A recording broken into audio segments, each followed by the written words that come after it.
Howdy, and welcome to Wise About Texas, the Texas History Podcast.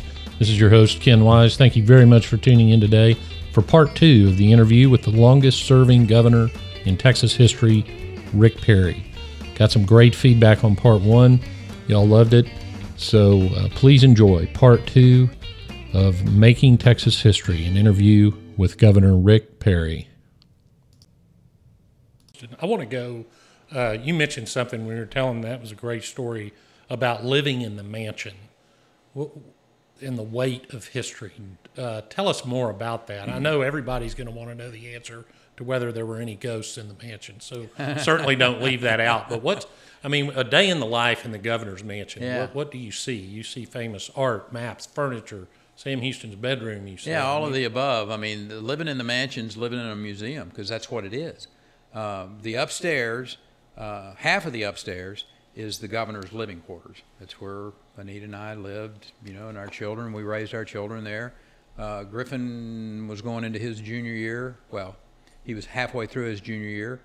Sydney was halfway through her freshman year. No, 8th grade year, going into Austin High when we moved into the mansion. So, the mansion was an interesting place, but hadn't really had a lot of care, and you had to go to the legislature to get the money to repair anything over there. And so they're kind of like, you governors, y'all will be okay. And remember, governors hadn't been there that long, and so governors didn't have that much acquired power to be able to leverage. And listen, I don't want to sound like an ingrate. Living in the governor's mansion is an extraordinary privilege, but you turned on the water, and it came out brown for about the first 15, 20 seconds, all right? Secrets of the governor's mansion. The roof leaked. The squirrels would get up there and eat a hole in the roof, and it'd rain, and the electrical system was very old, antiquated. There's an end to this story, and that is in 2006, I got the legislature to agree. Take it back, 2007, I got the legislature to agree to do pretty substantial upgrade on plumbing, electrical, roofing, things that needed to be done in the governor's mansion. And we moved out, as you'll recall. Mm-hmm. And this was going to be about an 18-month remod, 18 to 24 months. And an arsonist attacked the governor's mansion.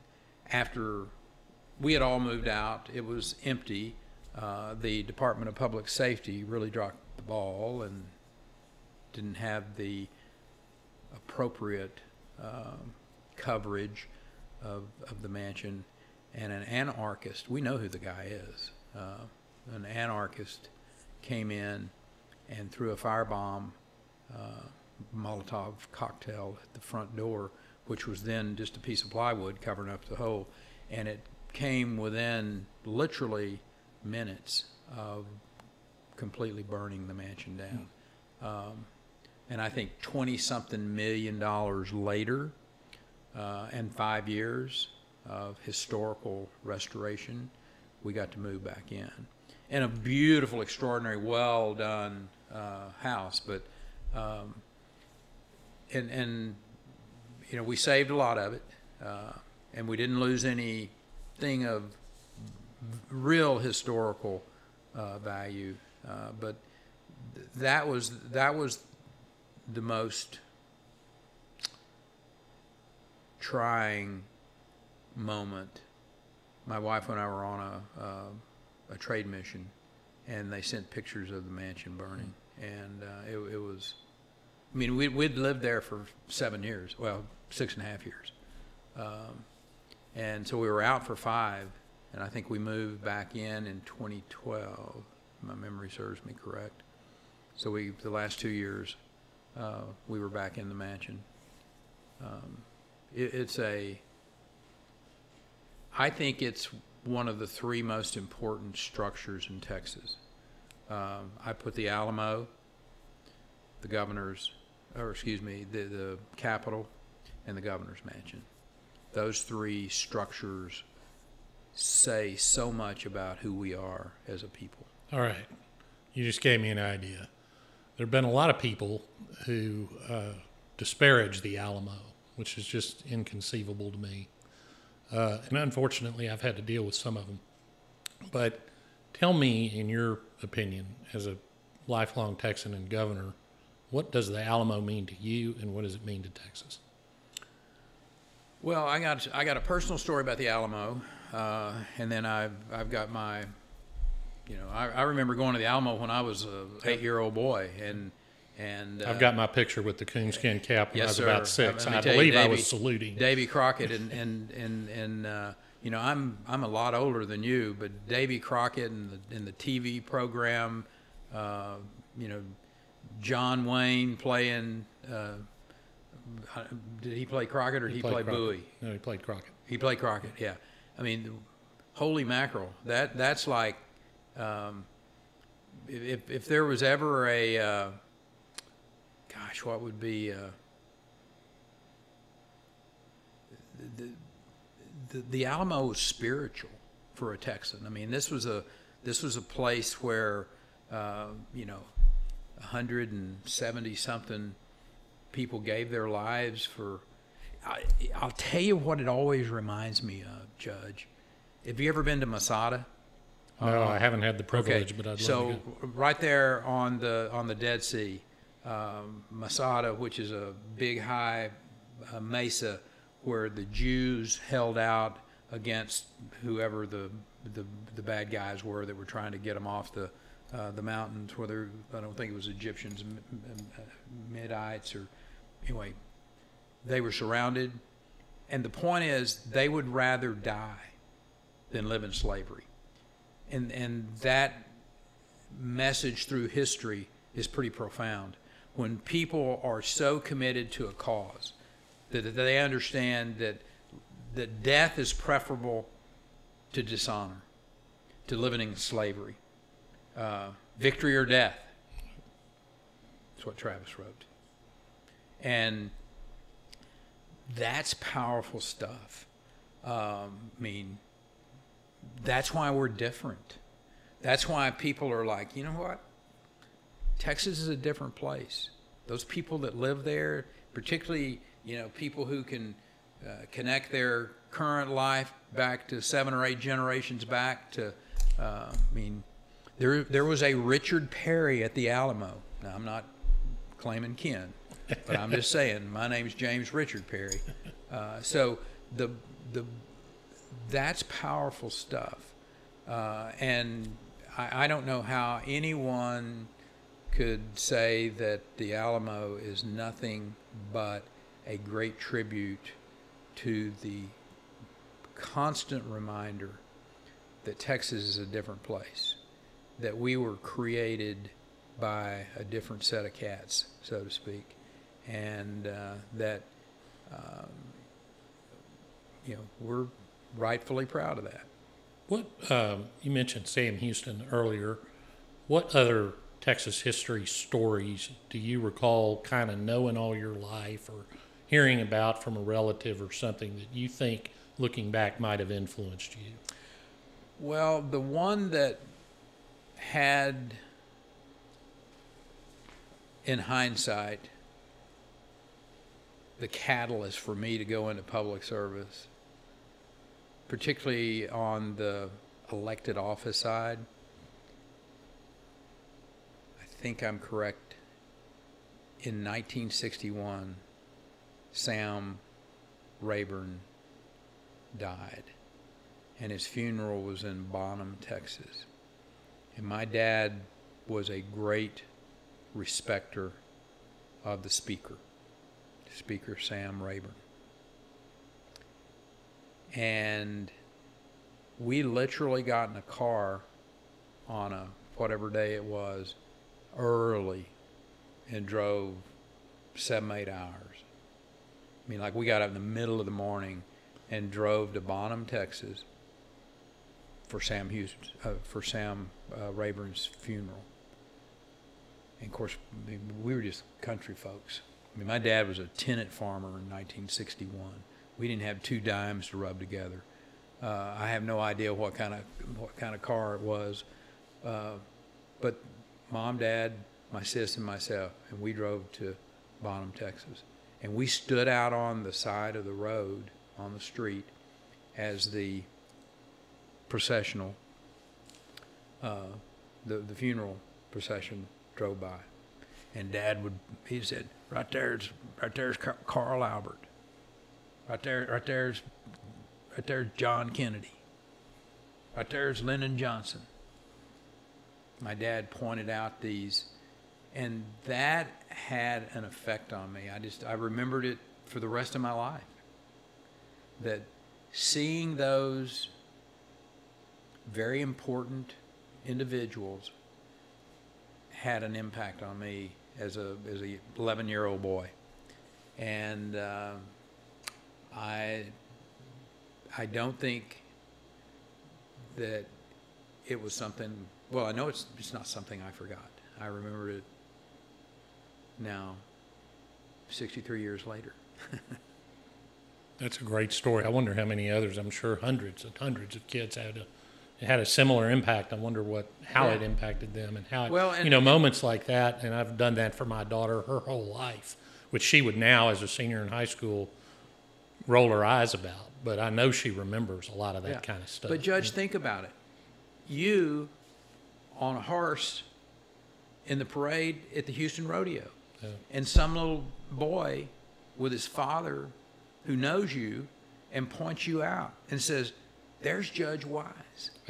and that's my point about, we all have this ability, particularly those of us that have chosen to go into public service, to influence the next generation. It's the reason that I am so disappointed when I see somebody fail in their public life, whether it's morally, ethically, or legally, and then people point out and say, "Oh, yeah, they're all that way."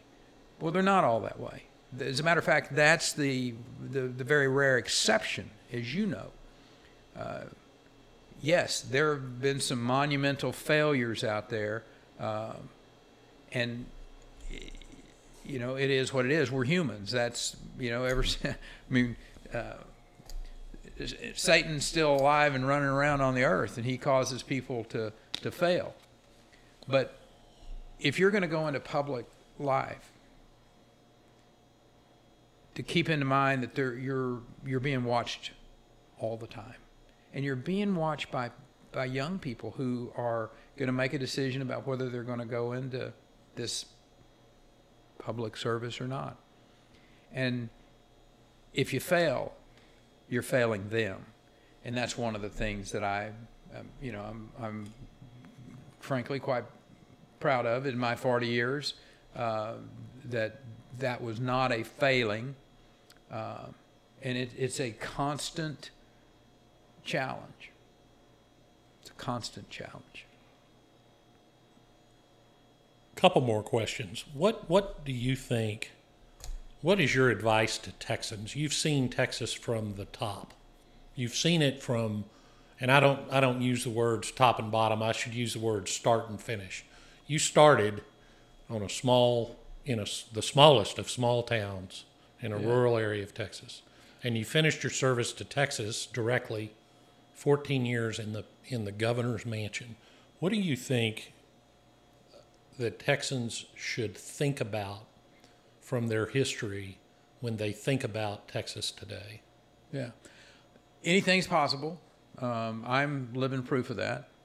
My family didn't come from any means. My dad was as good a man as ever walked on Texas soil. But he didn't have a lot of wealth. He didn't have a reputation that I statewide stood on his shoulders and catapulted myself into the agriculture commissioner post. And the reason I share that is that anybody can do that if you're willing to go do the hard work, if you're willing to go put yourself out there, if you're willing to fail, then anything's possible in Texas. Still is. And we need to be proud of that, and we need to protect that. So I just think that, you know, a young person, whether they think they have a chance at all to be successful, go into it and take the chance. You know, so what if you fall down and skin your nose? It's okay. Get up, wipe it off, and press on. You may not. You may be really successful. I was. I was very successful. You know, obviously God had a hand in it, and I was a fortunate boy all along the way. But don't be afraid to try. I guess that's my... Don't wake up when you're 75 years old and go, dang, I wish I'd have given a shot at that state rep race back in 2025. Well, I think your answer was better than my question, because one of the things that I sort of preach on this podcast is that is those kind of lessons from history. Those are the lessons that are most useful to us from history. Certainly, some of our history will show you what not to do or who you don't want to be. But the arc of our history is very successful and will inspire you if you give it a chance. So Amen. I want you as a historic figure to inspire young people that are listening that may want to give back to Texas some way, maybe even go into public service one day. What advice do you have for them? Well, figure out where you want to volunteer. We live in a great country, and you can be engaged in about any place in that arc that you want to be engaged in. You can be a member of the Marine Corps, or you can go all the way over here and be a member of the Peace Corps. Go find your place to volunteer. Doesn't have to be in public service. It may be at a church. It may be at a school. It may be at a library. It could be a host of different places. The reason America is great, and inside of that great place called America is this really exceptional place called Texas. Go find your place to volunteer. You may end up in city council. You may end up in the state legislature or Senate. You may end up as a statewide elected official. But go volunteer. You may find somebody that you're intrigued with, that you like what they're doing. Go work in his or her campaign. I mean, you'll find such good experiences in that. And you may never serve a day as an elected official. That may not be cut out for you. You may run and not be successful, but that's okay. But that would be my advice, excuse me, is go find your place to volunteer and do that.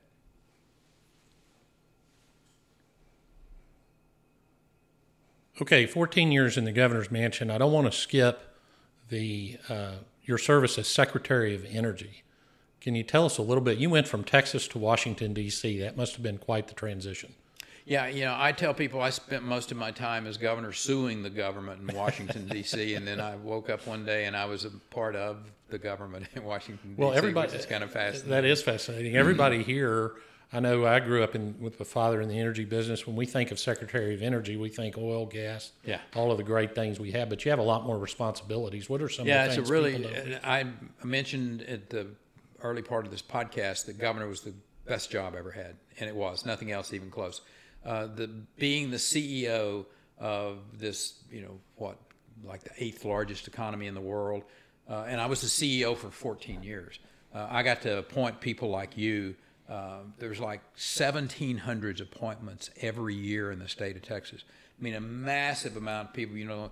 The University of Texas Board of Regents, A&M Board of Regents, the Parks and Wildlife. I mean, the Education Coordinating Board. All of these very important appointments that a governor, who is the chief executive officer. And one of the things that we were able to do, because I stayed there so long, is that we consolidated a lot of power, and I say that in a thoughtful way. This isn't about I'm all powerful. This is about me. It's that you were able, as the CEO and working with the members of the legislature, to really influence the direction of this big ship of state. We were literally able to change the course of Texas history over that 14 years. So, best job in the world, period, full stop. But not the most interesting. The most interesting job I ever had was being the Secretary of Energy. And the reason I can consolidate it down to are the 17 national labs that belong to the Department of Energy. The entire nuclear weapons fleet, if you will, arsenal, belongs to the Department of Energy. The DOD, that's right. You they're hire, just a delivery system. Right, you hire them to deliver the packets. The weapons all belong to the DOE. That's where they're remodified. That's where they're upkept. That's where they were developed. Los Alamos Lab, the Manhattan Project, all of these extraordinary labs, the Argonne National Lab. I mean, the work that they do, the supercomputers that belong to the United States, they belong to the Department of Energy. The 5 fastest supercomputers in the world belong to DOE. Quantum computing is just around the corner, and that's at the Department of Energy. All the work that's being done on battery storage. There's just this host of different things. And the Secretary of Energy is on the National Security Council for the obvious reasons that you have the nuclear weapons arsenal under your purview. There are 7 people on the National Security Council: the President, the Vice President, the Secretary of State, the Secretary of Treasury, the Secretary of Defense, the Director of National Intelligence, and the Secretary of Energy. So all of those individuals are briefed at the highest level of all of the challenges that we have around the world, heavily classified information. We have one of the most fascinating places, again, under the purview of the department, is the Nevada National Nuclear Security Area. It's where Yucca Mountain is. It's where we're going to put all of our nuclear waste. It's where I think 90-something underground nuclear explosions occurred prior to 1991 when those were outlawed. They literally did atomic tests out there on the surface. I mean, this was before we knew that might not be a good idea. Area 51, Groom Lake, is in that area. So extraordinary American history, American secrets, America's security is inextricably intertwined with the Department of Energy. So easily the most interesting job I've ever had. Now, why wasn't the best job? And I'll answer it this way. The bureaucracy is deep. The swamp is real. Yeah. And secretaries of energy come and secretary of energies go, and the bureaucracy basically runs the government. I'm not saying that's good or bad. I'm just telling you that's reality. So people would come up to me, Judge, and they go, "What's it like up there in Washington?" Now, I know most people were asking that question of, "What's it like working for Trump?" Right. Because he is an incredibly interesting, fascinating, polarizing individual. Yes. And I know that's what a lot of people were asking. But from time to time, I would say, well, I think you're asking what's it like to be a cabinet member in the world we live in today. And let me answer it like this as we wrap up this podcast. Being a cabinet member, and I'm going to tell you, this is a cabinet member not just in the Trump administration, but in any administration, and I'll go all the way back to the Kennedy years, the 60s. So that's a pretty good arc of American history for the last 60 plus years. Imagine yourself as an ant on a log in a river during a raging flood. And you're sitting on this log with a stick in your hand, thinking you're guiding that log to a certain destination. That's potentially what being a cabinet member is like in the world that we live in today, because the bureaucracy pretty well knows it's going to be there after you.